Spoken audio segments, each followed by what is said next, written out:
Siapa nih, Bang? 303. Seorang pengelola judi toto gelap atau togel ditangkap polisi dari Unit 2 Subdit 3 Jatan Traspolda Sumsel di Prabu Muli.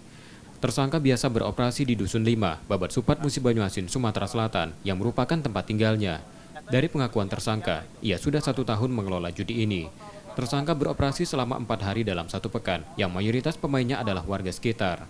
Dari tersangka, polisi menyita uang senilai 1,8 juta rupiah hasil judi, serta 1 telepon genggam yang digunakan tersangka bertransaksi.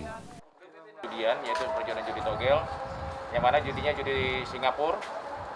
Untuk omset sendiri yang diamankan pada saat tertangkap tangannya sebesar 7.855, yang mana omsetnya selama 1 hari beromset 3 juta,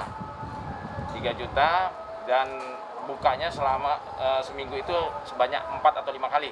Jualnya gimana?